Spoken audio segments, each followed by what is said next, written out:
Hey, what's up, everyone? I'm Matt McGachy, the vocalist of Cryptopsy and the host of the Vox and Hops Metal Podcast, where I sit down with fellow metal musicians, talk all about their lives and music while sharing killer craft beers. If you've ever wanted to sneak backstage and share a beer with one of your favorite musicians, well, Vox and Hops is the podcast for you. This week on the podcast, I dropped an amazing episode with Mike Barino from Audio Technica Canada. There's this episode and over 430 other ones to help you enjoy life, metal, and craft beer. So what are you waiting for? It's time to become a Vox and Hops head. Cheers!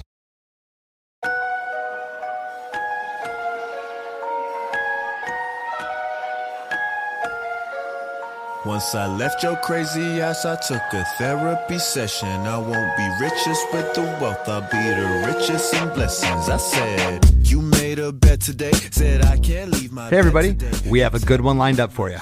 I haven't had this much fun or laughed this hard in a while. Today's guest is genre-bending singer and rapper Genesis Owusu from Canberra, Australia. Together we break down the inspiration, writing, and recording of the single, Don't Need You, taken from his 2021 debut album, Smiling with No Teeth. Genesis mentioned how he likes a challenge and works best when his back is against the wall. Well, he amazed me with how this album came about, and he couldn't have been thrown further into the fire than right off the bat, when his manager basically put him in a room with a bunch of musicians he didn't know, without one musical note or lyric written, and after 6 10-hour days, he somehow walked out with a complete album. And by complete album, I mean one that was awarded an ARIA, which is Australia's highest-ranking music award. The record won Album of the Year, Best Hip-Hop Release, and Best Independent Release. And he's got an incredible buzz going on at the moment. With a recent performance on Late Night with Stephen Colbert, his star is shining bright, and in my opinion, the sky's the limit. For all this and a whole lot more, don't touch that dial. Hey, hey, have you heard? Chris DeMakes a podcast. Hey, hey, have you heard? Chris DeMakes a podcast. Hey, hey, have you heard? Chris DeMakes a podcast. Hey, hey, have you heard? Chris DeMakes a podcast. Genesis, how we doing, my man? I'm doing well, man. Cruising, chilling. Awesome. It's evening here in the States, and it is morning time the next day. So we're on opposite days right now doing a podcast. This may be the first. How's it going? Oh, it's an honor. It's an honor that it's the first. We're out here in the future. You are in the future. What part of Oz are you in? I'm in a place called the ACT, the Australian Capital Territory. Canberra is the capital city of Australia. Not many people know that. I love Canberra. I've played the uni in Canberra. Oh, really? Yes, I have. Yes, I played it. The first time I played the uni was probably right around the time you were born, actually. Oh, true. It was the late 90s with a punk band called Frenzal Rom, who are Australian. I don't know if you ever heard of those guys, but they took us on a tour back there back in the day. And you know, I just brought up your age, and I got to tell you, I thought back today when I was thinking about this episode to when I was 23 and where I was at with my songwriting and where my head was at, and I got to thinking, you know, I probably started writing songs, you know, joke songs with my friends when I was 12 or 13. I didn't really play guitar yet then. I'm a guitarist and a singer. But, you know, we would write rhymes and raps and different things and mess around. But when I really started writing songs was probably when I was around 18, when I picked up the guitar. Okay. And that's when I started writing. And how many years of songwriting do you have under your belt at this point? When do you consider your first song that you wrote? I would say my first real song would have been in like 2012. So I would have been either 13 or 14 at that time. Okay. Yeah. And I was probably like, yeah, similar. Like I was writing like joke songs maybe like a year or two before. But yeah, that's probably the first song that I would consider like the first thing that I like, this is a song, like this is my record type thing, you know. 2012 I'd say, or 2013, one of like early 2013 or late 2012 I think. And it's funny because I've never talked to other musicians about this before, and you can see me, the listeners can't see, we're on Zoom, but I got a smile from ear to ear right now because, you know, I think we all started writing joke songs, right? That's how it started. Like you making up little rhymes or little lyrics here and there, and you might try to impress your buddy at school, and then at some point you're like, I really like this. I like to write songs. When did it click for you? When was it like, you know what, I think there's something here. I may be able to do this. You know, it actually like I don't want to use the word forceful, but it was almost like a forceful click because I have an older brother of 5 years. He made music under Citizen K. Anything to be light-skinned, so insecure, would pay up with his soul, and possibly that was simpler. So detached from his roots, being stereotyped was getting old, but couldn't sing it in his looks. One flick to the dick won't bruise, times that 5,000, and maybe you feel it too. Ooh. But luckily, this child developed within the thick skin surface, and suddenly he was winning, beginning to understand, had to react. I think, yeah, I would have been, 13? He was 17 or 18. We were both still living at home, and he'd hijacked like our family study, turned it into his own personal studio, was getting his musician friends in and out. So it was literally like unavoidable. And me being the younger brother at the time, I was kind of trying to carve my own path because everyone expects you to, follow in the older brother's footsteps. So for a while, Sure. I was like, nah, I'm not going to make music. But eventually he got me. And that ended up turning into that first song that we were talking about. And it clicked immediately. As soon as we actually made the song, I was like, I get it. This is sick. But like before that, I was very resistant to it, just so I could try and carve my own identity. Were you always into performing? Did you ever get stage fright? Was it a thing you had to get used to, or was it something you thrived on? I mean, I was the class clown. I loved cutting up an audience and making people laugh from the time I can remember. But some people aren't like that. It was really interesting for me because like I considered myself an introvert and I was like a quiet kid.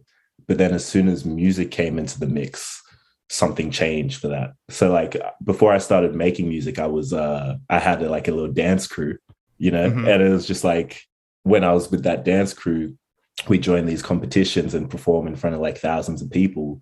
But when the music wasn't on, and you were to see me at that time, like you wouldn't expect me to be the person to jump on a stage and perform in front of 1,000 people. There was just something about music, no matter where it was coming from or what it was doing, that like triggered something in me that went from like Clark Kent to Superman, Yeah, I can totally relate. I know what music's done to me in that light.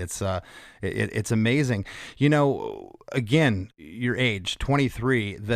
When I found out how old you were, I was just I say I was amazed, but you just sound so much. Stop and shy using the word mature, but you don't sound like you're 20. You just sound like you've been doing this a long time, man. You just do. You just sound like you, and you got, you just released your first record, Smiling with No Teeth, came out in March of last year. So it's not even a year old yet. The song we're going to talk about today, Don't Need You, was actually released in May of 2020, about almost a year before the record. How did that come into play? Why was that released ahead of time? To have anything to do with COVID or? Yeah, so we were making the album and we wanted this to be like the big debut in every sense of the word. So we were going to start touring internationally and, doing all that fun stuff.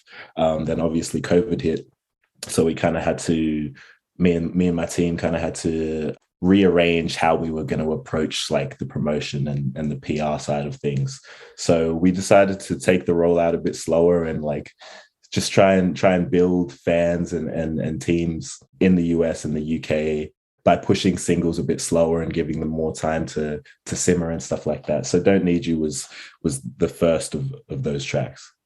Before we move on, if you could list 4 or 5 influences, stuff that when you were starting to write songs that you were emulating, because I hear so much different stuff when I'm hearing your song. I'm hearing so many different little things, and your songs in between songs are different. This track is nothing like Gold Chains, which you recently performed on the Late Show with Stephen Colbert. Congratulations, by the way. Thank you very much. Thank you. That is so cool, man. Yeah, it's insane. Surreal. Can't believe it. Yeah. And that song, Gold Chains, has like this almost like Prince vibe. Constant feedback. My boo said I should take it slow. Wish I could hear that without the burning of a fucking greenback. When it looks so cold, it feels so cold inside chains. When it looks so cold, it feels so cold inside chains. When it looks so cold, it feels so cold inside chains.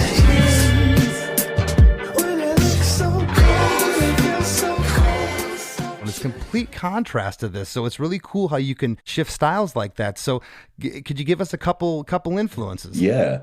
I mean, while in the process of making this album, Prince was probably my number one influence, but it was more so attitude wise than trying to like emulate him musically. It was kind of like when I'd get stuck at like a certain point in the song, it would be like, what would Prince do? You know, like yeah. Yeah. But before, I think my general influences, even way before this album, my biggest influence controversially at this point was probably Kanye West. You know, he's many things, good and bad, but like at this point in life, it's kind of like no matter what he does now, he's already part of my musical DNA. And he was the one where it was just like, damn, you can do this. Like, this is how it's done. This is how it's done at the highest level. This is how it's done when no one thinks you can do it. This is how it's done when everyone thinks you should go right and you end up going left. You know, he was just like the boundary breaker and the, I guess like the master swordsman when it came to like creating weird, out of the box hip hop. So he was like the one for me. And then there was also Pharrell, who was in a very similar space, especially with NERD. Yeah, they were big ones for me. Well, Pharrell and Kanye West are a little newer school. Prince, of course, is an older artist. But do you ever have any family members, parents, anybody that was into Earth, Wind, and Fire, Kool and the Gang, or any of those bands? Because I'm hearing some of that in here. Yeah. My dad, I don't think he ever made any music himself unless he's been hiding it from me. But he was just like he was a big music appreciator. You know, he was the type to just like pick up and like go through the CD bins, like the $1 CD bins. And if it's got like an interesting album cover, he'll just buy it and spin it throughout the house and just see what's up. So I was always listening to a bunch of different stuff every weekend just because of him, really. And my mum is the leader of her church's gospel choir. So there was that element as well. And we just moved from Ghana to Australia. So there was a bunch of Ghanaian high life music. And then my older brother was into like rock music and he was in like a bunch of bands before he started rapping. So it was a whole mishmash of sounds going on in the household from a young age. This is making a lot more sense now, Genesis. Yeah. When I'm listening to your different tracks and everything you're saying, and it sounds like you came from a very acceptable musical household. You Definitely. know, music was celebrated and accepted, and you know, I'm sure you know, not a lot of my friends came from that. My musician friends, their parents didn't want to hear that crap. Go to your bedroom, shut the door. You know, so to be able to have that is cool. I mean, it was almost like that at the start for a bit. It was like everyone was playing their own music in their own corners of the house, and me just being the youngest, I was like the converging point for all of it. But eventually, everyone grew to love each other's stuff. Yeah, you were like the sponge that soaked it all up. Yeah, exactly. That's really neat. Well, I noticed the song credits for this. There's like 6 different writers, or I couldn't really hear any samples in this song that were maybe lifted from another song. But did all 6 people that wrote this song, were you ever in a room together? How did you contribute that? So yeah, put it together. So the process of making the album was really interesting. So prior to making the album, I'd usually work like in a studio setting with me and a producer, and we just like come up with ideas, write a rap to it, record over it. That was working well for me. Like I like a lot of the stuff I made before the album, but I'm definitely the type of artist that likes to be put in the deep end. Like I like to be uncomfortable, and I like to see where that kind of situation drives me. And my manager knows this. So I was basically like to him, like, put me in the deep end, put me in a situation where you think I shouldn't be. Yeah. So my manager's like a kind of like an old school music head in Australia. So he's got some connections here and there. So he pulled together some musician friends that he knew of all different genres and then just kind of put them in a room together. And I'd never met any of them before. I want to stop you there real quick. I didn't mean to interrupt you. Is one of these people Andrew Klippel? He played in a band 91 called Euphoria. Yeah. I looked up and I was so this guy's got to be about my age. He's not okay. So that's my manager. You see, yeah. He's your manager. Yeah. Okay. Yeah. Okay. So he throws you completely in the fire. He knows Exactly. that you like to be uncomfortable. He gets all these people together. So he's credited as one of the producers for the record. And then there's Dave Hammer, Harvey Sutherland, Joe Laporta, and Matt Corby, who actually produced the track "Don't Need You" that we're going to talk about today. So "Don't Need You" was produced by Dave Hammer and Andrew Klippel. Okay. And go on with what you were saying. I didn't mean to interrupt. Yeah, all good. So he invites me up to Sydney, which is about a 3-hour drive from Canberra. And I walk into this bedroom-sized room with the band that I end up creating the whole album with. The band who I've never met before, apart from my manager, Andrew, who's going to be playing the keys. There's Kieran J. Callanan on guitar, Touch Sensitive on bass, Julian Sudek on drums, and then me on vocals. And we basically, we jam for about 2 or 3 days per session, but throughout the whole jams, it ends up being about 6 days in total. And in that 6 days, we jam for about 10 hours a day. And then after each day, I get a 10-hour MP3 file of the day's jams, and I listen through it, and I pick out the timestamps of the parts that I liked. And in those 6 days, that's the album. Okay, for the listeners out there, this is insane what you're talking about right now. It really is, because, you know, doing that kind of workload and having that much information to have to go comb through and to put something together this cohesive, good for you. Thank you. That's incredible. I've never worked that way. It is so foreign to me to do what you just said. I'd be scared. Yeah, I would be. I mean, I'd be completely intimidated. Like, I don't know these guys. Here's my manager. He plays keyboard, which brings me to my next question. I'm assuming you wrote all the lyrics to this track? Yeah. Okay. So when let's say you had the lyrics to "Don't Need You," or did you not have any lyrics going in until these jam sessions were done? Yeah, I came in with absolutely nothing. Came in blindfolded, essentially. That's incredible.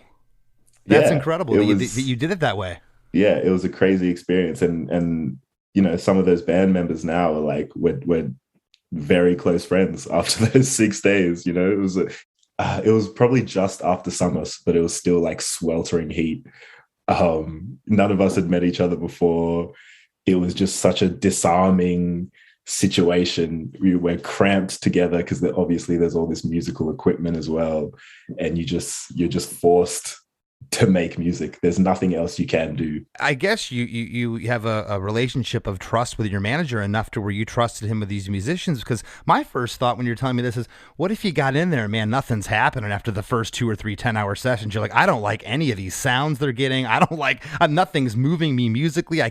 I'm not inspired to write lyrics, but that was a complete opposite, it sounds like. I mean, honestly, that was a more probable outcome than what actually happened. But, you know, that's just what we do. We jump in the deep end. And if it works, it works. If it doesn't, then we move and try the next thing. Well, it totally worked. "Don't Need You" is 3 minutes and 5 seconds. I want to jump into the song now. I'm amazed right now. I'm like, you can see ear to ear smile. This is unlike really anything I've heard of just going in with nothing. I figured you would have had a lyric book at least going in and have some ideas, or this is the kind of record I want to make. And you just get in there with these guys you don't know, and to have this happen is pretty incredible. The first 8 seconds, there's like this keyboard intro it's a very soothing keyboard intro, but it almost sounds like there's kids on a playground in the background.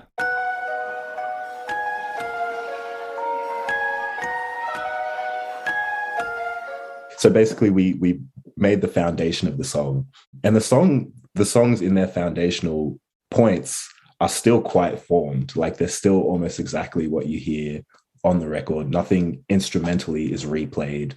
It's all just straight from the jam sessions. But then we took it into another studio, which is where Dave Hammer comes in, and he does like his co-production flourishes and, you know, adds a bit of energy here and there. So that kids playing on the playground was a Dave Hammer sample that he had in his catacombs, you know, for a little sprinkle of magic. So your basic tracks, though, what you just said, came out of those jam sessions. Exactly. Yeah. And then from there, you sprinkled everything on top of it. And so this track, when you first heard it, How did the lyrical inspiration come? Did you just start writing, or again, was this something that maybe you had an idea of, hey, this could be this idea I had, or it was all from scratch?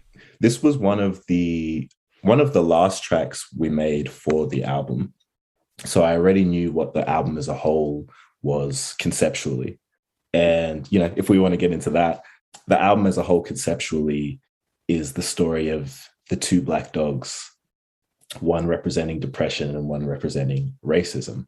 But they're personified into characters with their own motives, personalities, you know, et cetera, et cetera. In this section of the album, it's the internal black dog, which represents depression.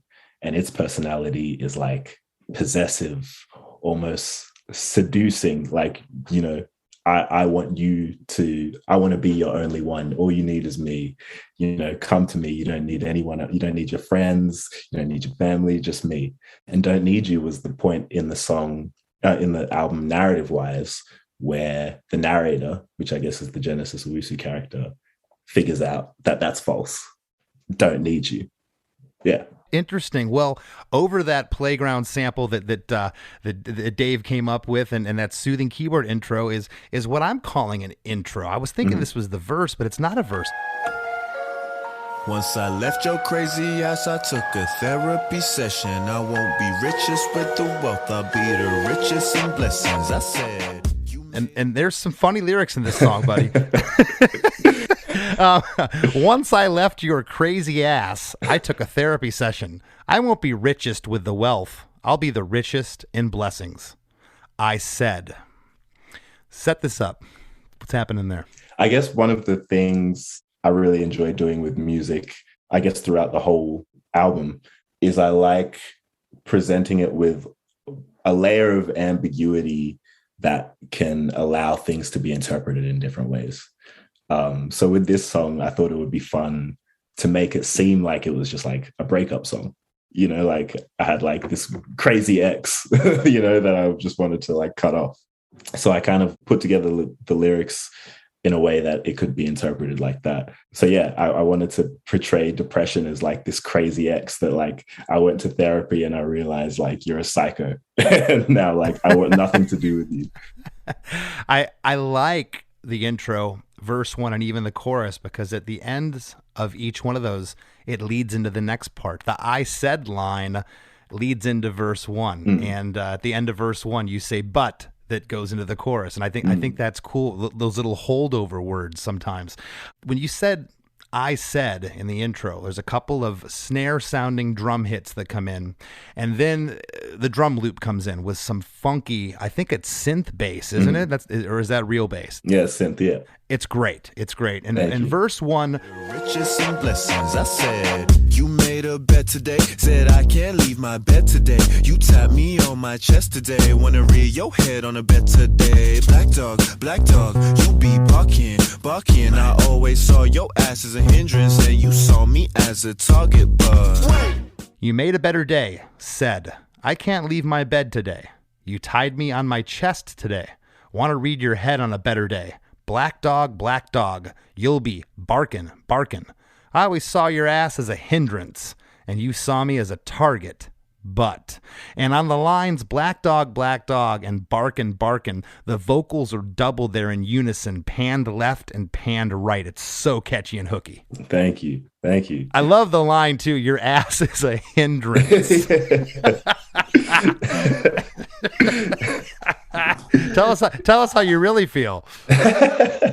Yeah, it's definitely very direct. I've had a few DMs on Instagram about how like this song has helped many people get through many breakups. So I'm like, that's like, maybe that's not where I was going for, but more power to you. Well, no, it's funny because this kind of seemed like it was a breakup, love gone awry. But you talk here in this verse about that black dog you were talking about. You get that line in here. Yeah. So yeah, I like to sprinkle in a bit of, I guess, hints to so people can tie together the actual narrative of what I'm talking about. But yeah, that audio effect when we say the like black dogs and barking. Hey, black dog, you be barking. I always saw. It's kind of just like, I guess, ties back into the concept of it's like a ethereal figure. It's not a real figure. It's like in your head, kind of surrounding you, like a ghostly type of mist, you know? So yeah, it's like a more of an ethereal, mental based type of thing.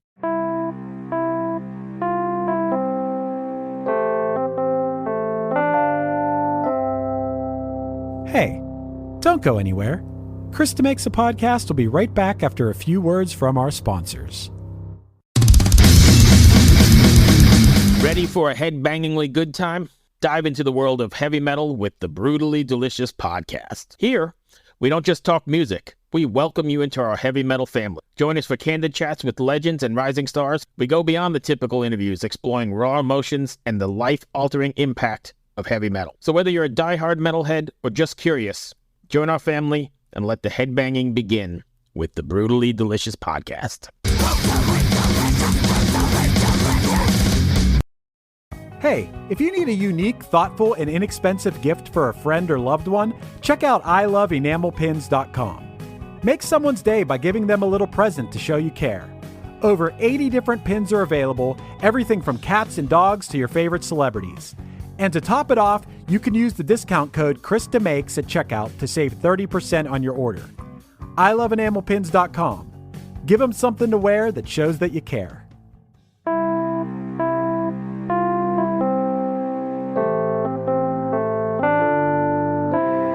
And now, on with the show.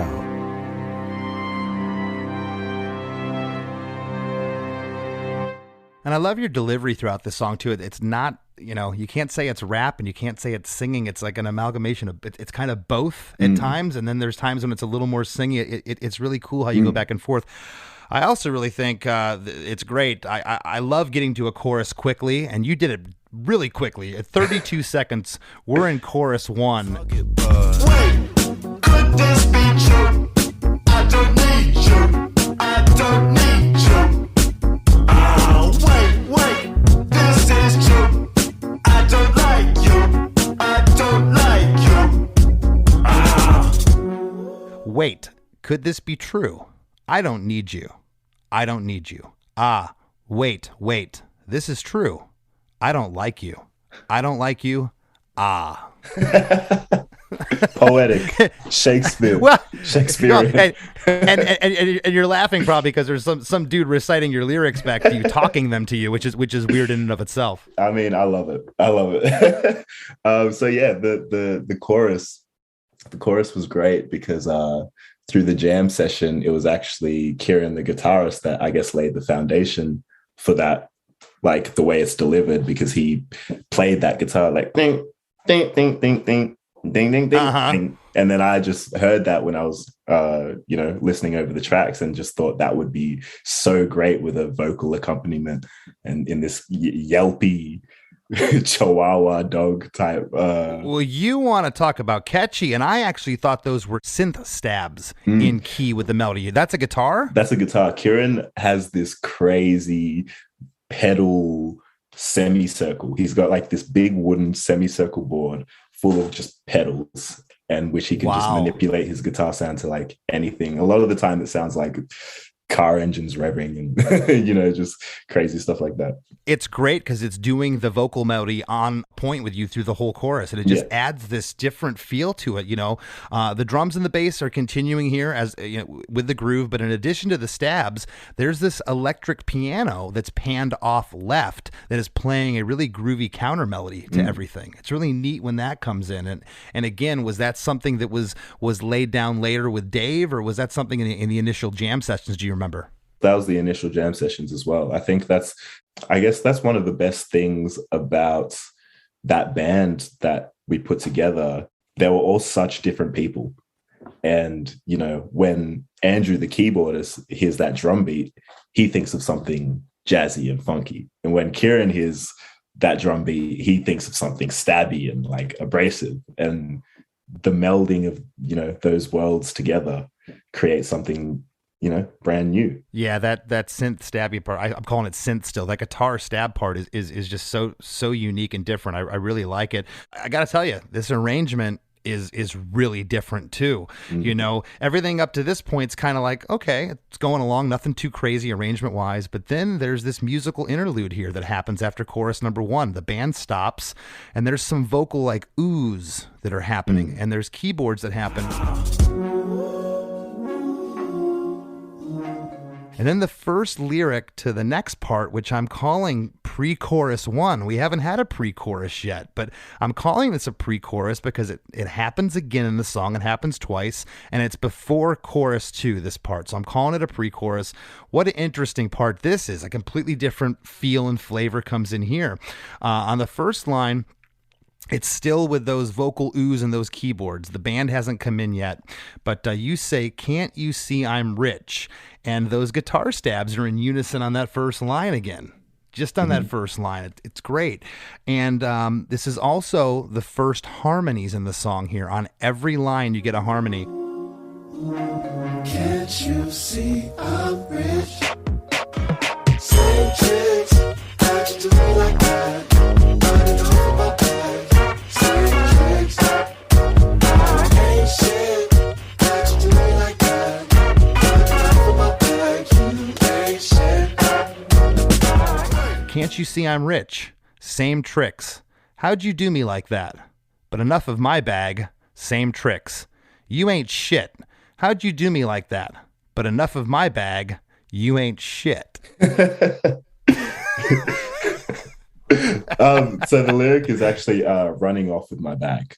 And that's kind of like I don't know if that's like hip hop lingo, like running off with the bag, you know, just like hitting a lick, taking the cash and running, I guess. So that is another kind of play into that toxic relationship type vibe of you've done this again and again. You've kind of manipulated me once, manipulated me twice. You've taken these opportunities away from me. You know, in the reality of the situation, it's like maybe I say no to a great opportunity because I'm feeling very down in the dumps that day, you know? So it's kind of like a play on that. And it's like me realizing, man, you ain't shit. Like I can really do without you right now. Yeah. Okay, well, musically here, like I said, it's different. It gets interesting. Right after you say, "Can't you see I'm rich?" There's like these 3 hits. It's almost like a record scratching, but it's like a snare drum. It's like a tick thing that happens there. And the band's back in. The drums and the bass are holding things down as they have the whole song. The drum and the bass groove in the song's incredible. That electric piano is still panned off to the left. There's another synth that is happening panned right, while those sporadic guitar stabs happen throughout this pre-chorus. They're not like lined up anywhere on beats or kind of just like come out of nowhere at you, which kind of gives you this knee-jerk reaction. It's cool what it does to that part. There's also like a staccato single note that I don't know if this is a synth or a guitar. It's kind of high pitched. It's neat, neat, neat, neat, neat. It's happening off in the right speaker.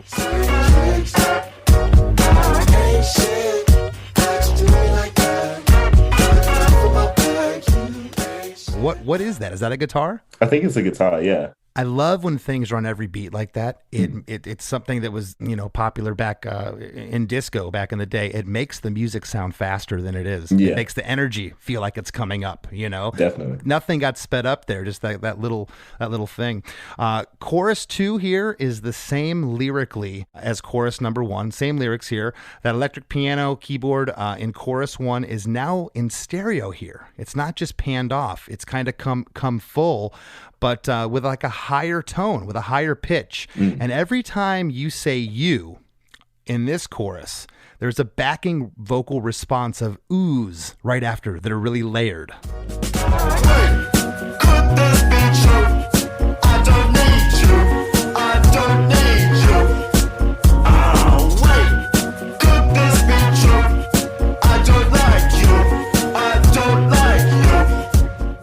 In the process of like putting the production flourishes on it, I was just very resistant of doing everything at once, so we had all of these elements. I think they were initially in the first chorus as well, but I wanted to grow the track, as it went on and just hold back a bit at the start and just keep gradually adding these new elements just to keep it fresh, keep it exciting, you know?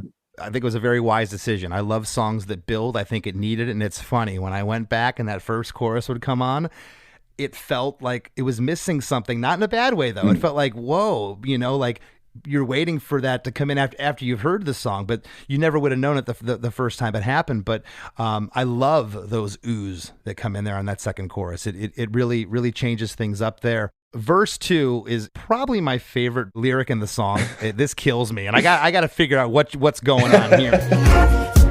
I said your ass is stinky and you built like a mole. And I'll boot your ass to London if you can't take a stroll. I feel better. I'll be awesome when you stop jogging on my dome. God damn, I said your ass is stinky. And sorry, my producer may want to edit this. I'll try to say it with a straight face. I said you. Oh, man. Hi, Mom. I said your ass is stinky and you built like a mole.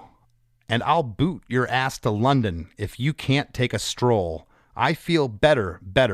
I'll be awesome when you stop jugging on my dome. God damn. That's it. And that's not me saying GD. That's you saying God damn in the lyric. God damn.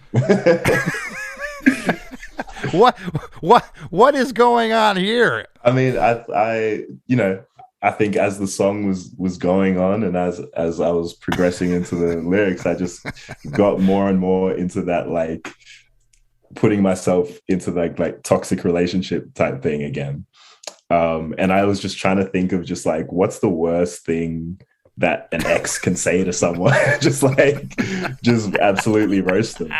So I was just, I was getting creative there, you know? No one wants their friends to know that their backside stinks. Okay. Not at all. Well, you know, this is a verse, but it doesn't sound like verse 1. The feel and the flow of the melody here is different. Mm-hmm. You know, which I think is cool. It's hook after hook in this song. Mm-hmm. I love that. I love that it's a verse. It mimics verse 1, but it's different. That electric piano from the other parts is here panned left. And I love at the back half of this verse, when you say, I feel better, there's an almost whispered left and right better that happens. Feel better. I'll be awesome when you stop jogging on my dome. God damn, I said. On the next line, I'll be awesome when you jugging. And then on God damn, it's more of a shout of the backing vocals. It gets louder there than the other parts. Mm-hmm. You know, it's kind of like a God damn, like you're celebrating. Like a release. Yeah. I just let the whole world know that your butt stinks. That's basically. Feels great to get that off my chest, you know?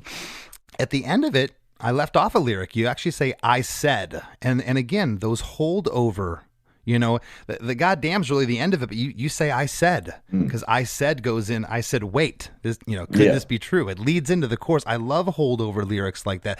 You don't see it a lot, but when you do, it sticks out to me because, you know, it almost seems like it's a throwaway, but it's not. It's important. Yeah. I it's one of those things that I don't even think about, but it just feels so natural in the songwriting now to just make it flow, you know? Yeah, and I think you get that definitely more in the rap world than you do in the rock world. You're able to get away with that a little bit more, it seems like. Chorus 3, musically, you know, the chorus is the same here, but lyrically and vocally, this chorus changes. I said, wait, could this be true? I don't need you. I don't need you. God damn. Wait, this is true. I don't like you. I don't like you. Wait, could this be true? I don't need you. I don't need you. God damn. Wait. This is true. I don't like you. I don't like you. So at this point in the song, you got two choruses that have already happened. Lyrically, they're the same. Why'd you change it up here? Honestly, it was because Kieran had played a different thing on his guitar in the jam session, and I was matching Kieran's thing. But it turned out I just thought it was cool as well.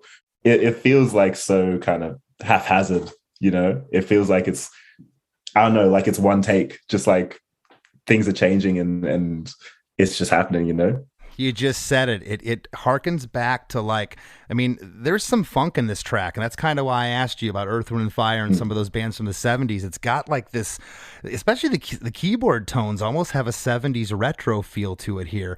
And a lot of those bands, they cut stuff live off the floor, man. All the mistakes, I say mistakes, they were great recordings, and the performances were great, but all the little nuances were there. And that's what this feels like. You just said it. Yeah. I mean, and to a degree, that's what it was. Not when I was recording the vocals, but the instrumentation. That was one take. So yeah, it's cool. On the line, goddamn, halfway through, it's the kind of the same spirited shout as verse 2 when you're saying it, and then it's followed by like a growled, almost like you know, like you put a little sauce on that one. Of course, you got to put the sauce on it. Got to put the sauce on it.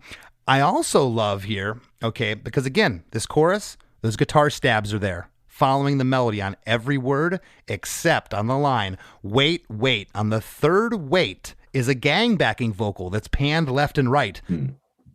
But there's no guitar stab there. Yeah. Wait, this is true. It really stands out. Yeah, definitely. I don't even remember the thought process to doing that. I think we just thought it would be like another kind of like punch in the face moment, you know? Just like you expect something and then, you know, there's a little something extra, a little right jab waiting for you. Exactly. I thought that was great that you left the stab off there. It makes that part stick out. When you say right after that, this is true, there's a woo, a single vocal that happens there with no stab on that either. Yeah. This is true. I don't like you. Yeah. I think it was just that ad-lib take. It was just the ad-lib take and we were just vibing, just feeling it. Right. The next part, that musical interlude where the band stops earlier, it happens again. I'm calling this the bridge. It's only 2 lines.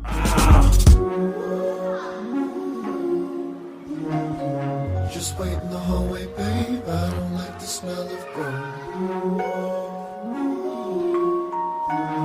Can't you see I'm rich? The lyric here is, just wait in the hallway, babe. I don't like the smell of broke. Yeah. What are you saying there? It referential to the last bridge or pre-chorus, I guess, and the intro where I'm talking about, I won't be richest with the wealth, but I'll be the richest in blessings. I'm trying to be the richest. Oh, okay. In regards to my fulfillment, in regards to my well-being. So if you're broke in that sense, or you're trying to make me broke in that sense, I don't want a piece of it. I don't want to borrow it. That's great. There's a double vocal here, unison. There's no harmony on these 2 lines. And then right after you say smell of broke, that same musical interlude happens again. And then you're into pre-chorus 2. Can't you see I'm rich? Same trick, how'd you do it like that? Burning off my back. Same tricks, I hate shit. How'd you do it like that? Burning off my back. You hate shit. Pre-chorus 2 is the same as pre-chorus 1. All the harmonies are on each line, except this time on the second line, same tricks. How'd you do me like that? On tricks, there's a vocal response. Tricks, that happens. It's subtle. But again, you're talking about building that song. I love that you sprinkled that on there. Thank you. Yeah, it was the exact same thing. Just taking what was there and just building it more and having the track grow. Right on. And then on the line, the third to last line of pre-chorus 2, you ain't shit. How'd you do me like that? On shit, the same vocal response as on tricks happens. Shit. Yeah. It's subtle, but it differentiates pre-chorus 2 from pre-chorus 1, and I love that. Yeah, thank you. We get kind of 5 choruses in this song. The 4th chorus here to end the song is a double chorus. The first half of it, we hearken back to the first 2 choruses. It doesn't do that. That third chorus is special when you get that goddamn in there. Yeah. This chorus goes back. The back half of the melody, though, here on this one changes. Wait, could this be true? I don't need you. I don't need you. Oh, wait, could this be true? I don't like you. I don't like you. Oh, could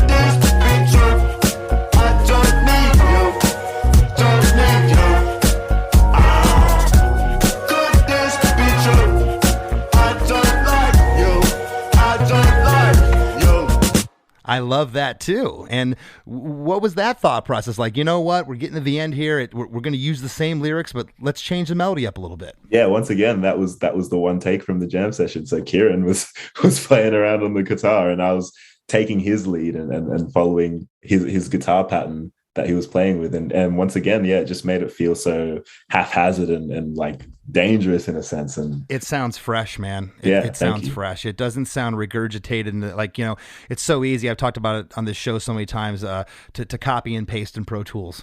Just paste the chorus, we'll do it again. And this doesn't feel like that, you know, thank you.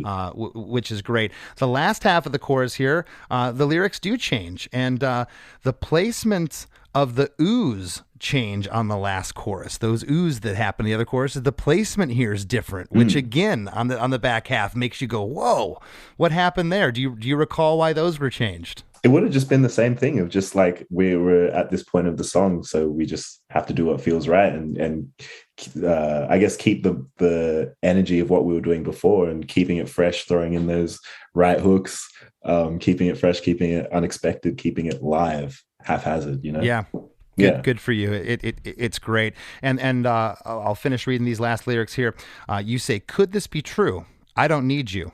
Don't need you. Could this be true? I don't like you. I don't like you.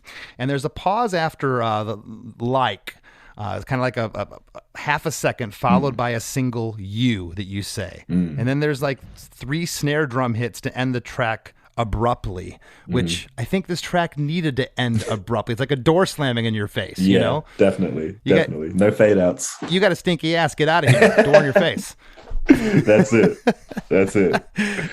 I think with this track, and just all of the tracks on the album, especially, I think all of me and all of the band members are really live performers in essence, and we love performing live. And these kind of not so structured ways in which we arrange the music helps to translate so well when we do perform live, because we keep that same energy. We don't want to just keep doing the same thing over and over again. We want to see where else we can go and essentially make new from the old that we've already created. We never want it to be the same thing. You and your team are kind of my heroes right now. I'm amazed. I'm amazed how you cut this record.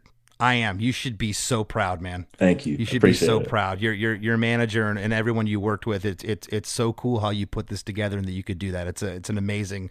You talked earlier about you like when your back's against the wall. I do too as a singer. I like to be challenged, but man, you didn't have your back against the wall. You got pushed in the deep end and thrown in the fire and everything else here. And it's incredible that you came up with this. It's awesome. And I got to tell you, I can't think of it's been a minute. I love doing this show, but it's been a minute since I laughed this hard and had this much fun. Oh, I'm glad. I appreciate that, man. I appreciate that. Yeah.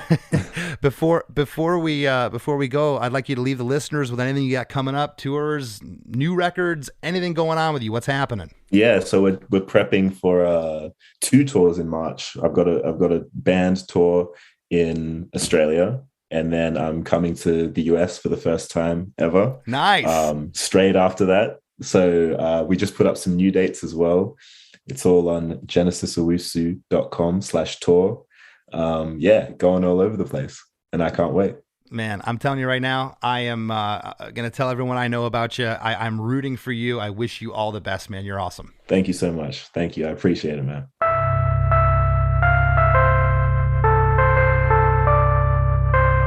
There's lots more Chris DeMakes a podcast after a few words from our sponsors.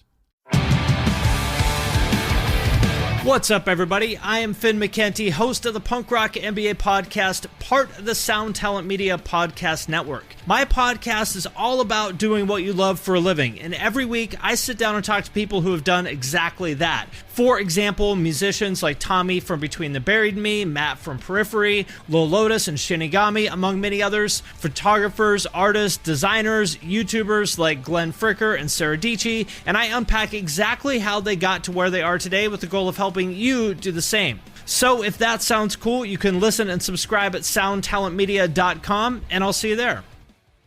Hey, everybody. If you like Chris DeMakes a podcast, I'm going to assume that you like music podcasts. And if you like music podcasts, check out One Hit Thunder. Each week, we dive into a one-hit wonder, and along the way, we gain some knowledge and have some laughs.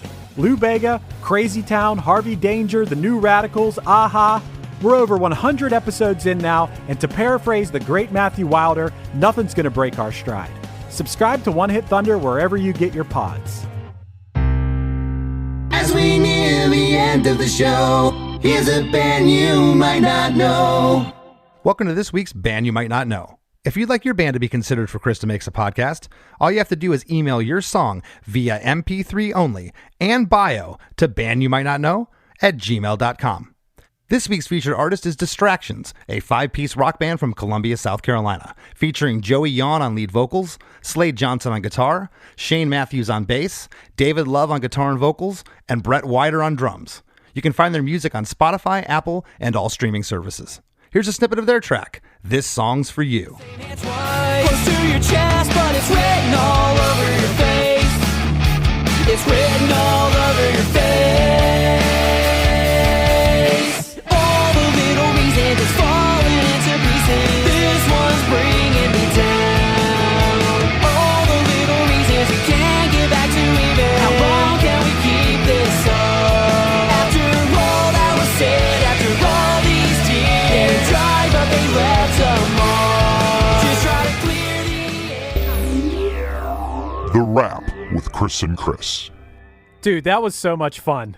That was so much fun to listen to. I was genuinely, like I said, I was laughing my butt off, but I had a great time. I had more fun doing the episode than a while. I love doing all of these, but that one just stood out. He was great. Yeah, I loved hearing about that process. I've had similar experiences to that, not with strangers, not with walking into a room of people I don't know, but I have been in a room with friends, musical friends, and you kind of jam and try to see what you can make out of that. You know, in my own band, we took a trip to a cabin before without, trying to come up with fresh ideas, but that was a very unique process for Genesis because he walked into a room not knowing what he was getting into, and what he came out with was amazing music. He came out with his debut album. Yeah. I mean, I'll roll the dice. I feel I'm talented enough to get in a room with strangers and maybe we'll have a magical moment in a song, or maybe we'll get a song that's magical, but to get 12 cuts or 14 cuts that are all gold. I mean, it's incredible what they created.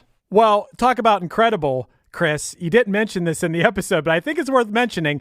His album, the ARIA, the Australian Recording Industry Album of the Year for 2021. Right, and you're right. I didn't mention that. And for anybody listening outside of Australia, the ARIAs are basically the U.S. version of a Grammy Award. I mean, that's that. Yeah, the Australian version. Yeah, it's the Australian version. Right. That's as big as you get. It's amazing and good for him. He won Album of the Year, Best Hip Hop Release, Best Independent Release, and Best Cover Art for Smiling with No Teeth. That's incredible. Yeah, for your debut album, not bad. Yeah, not bad. That you created with strangers.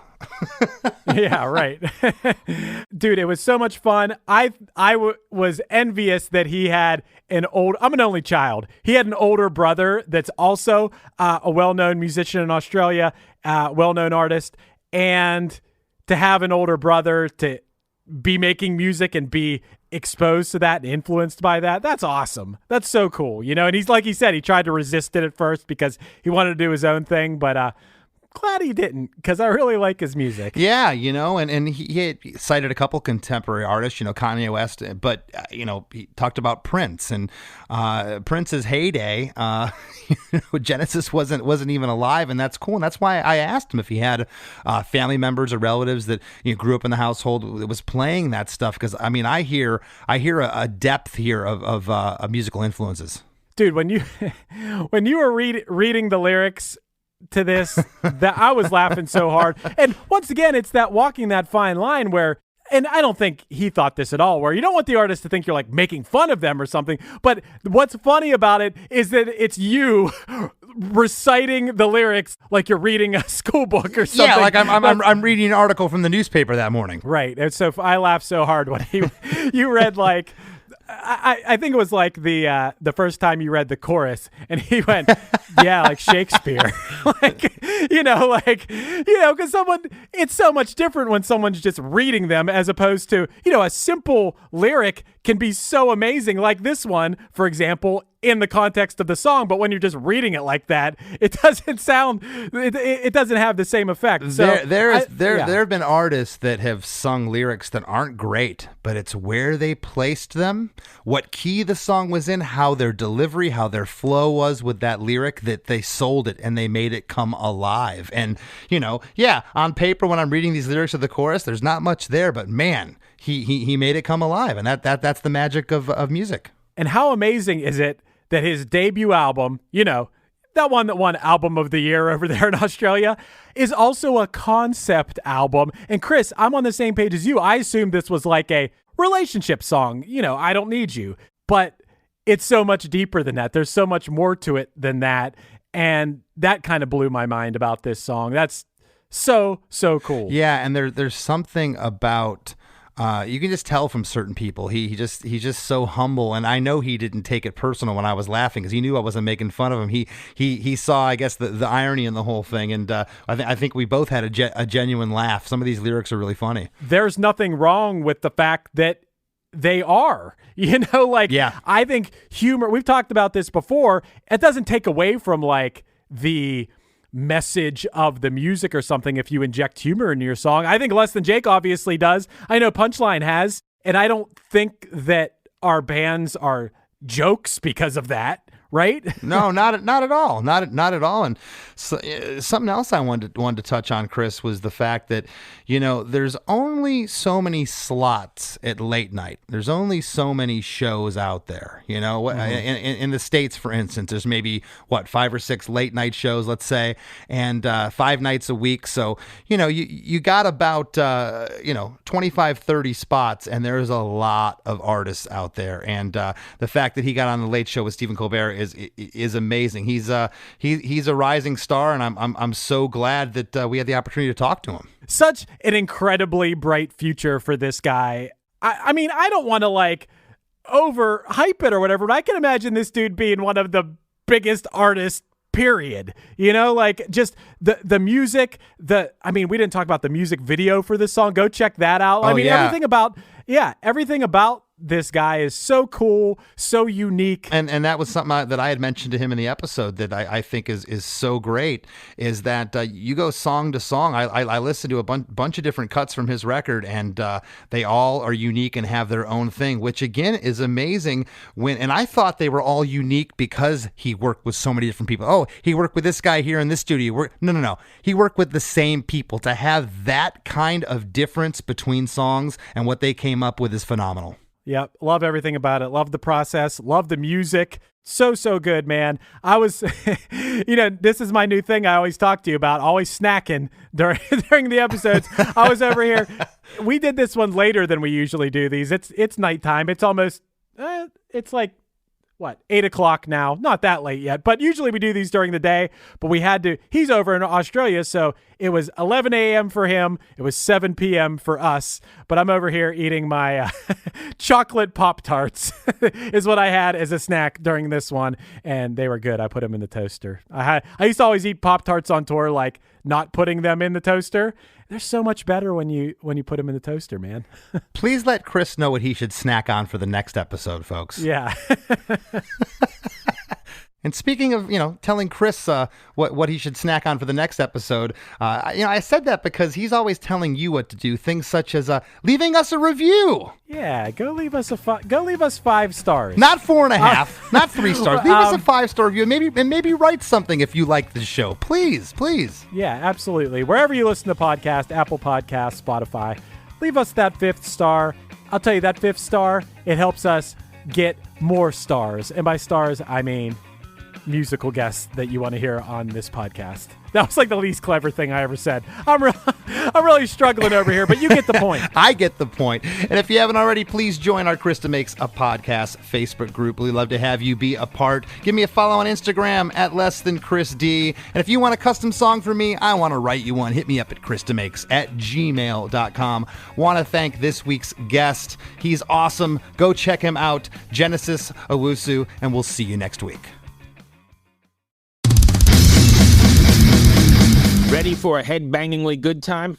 Dive into the world of heavy metal with the Brutally Delicious podcast. Here, we don't just talk music. We welcome you into our heavy metal family. Join us for candid chats with legends and rising stars. We go beyond the typical interviews, exploring raw emotions and the life-altering impact of heavy metal. So whether you're a diehard metalhead or just curious, join our family and let the headbanging begin with the Brutally Delicious podcast.